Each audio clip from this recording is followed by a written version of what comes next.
climate change.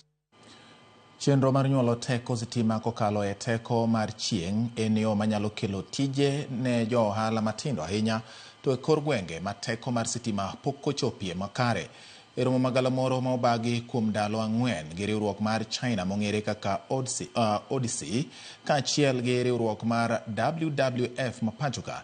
jo ohala oyudo thuolo mar puonjruok kotenore kod teko mar mach kokalo e gamo teko mar chieng. Apisa mag Odyssey lero ni oganda jo Afrika oseyudo fungruok e yore mag yudo mach ahinya to ne oganda modak e gwenge ma Kakuma mayudore e kaunti ma Turkana giyango ni yudo teko sitima kokalo e yo mar gamo teko mar chieng osekelo yot ne jogo modak Kakuma ma yudo thuolo mar timo ohala maonge kod ng'ikruok. Romo no yuore gi jodito mawuok e sectors mag teko, jo ohala, jotelo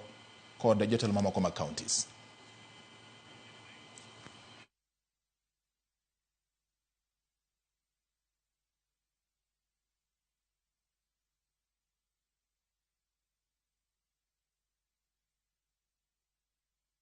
Kind of productivity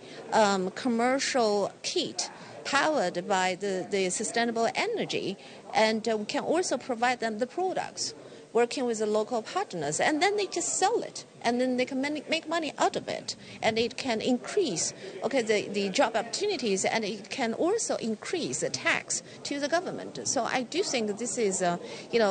for all good. Us having this summit today, where we are having matchmaking forum between Africa projects and also Chinese investment, is a good step towards the right direction, and also supporting the countries and Africa at large to achieve SDG 7, that is about universal energy access by 2030. Within the laws of Kenya, each county is supposed to develop a county energy plan,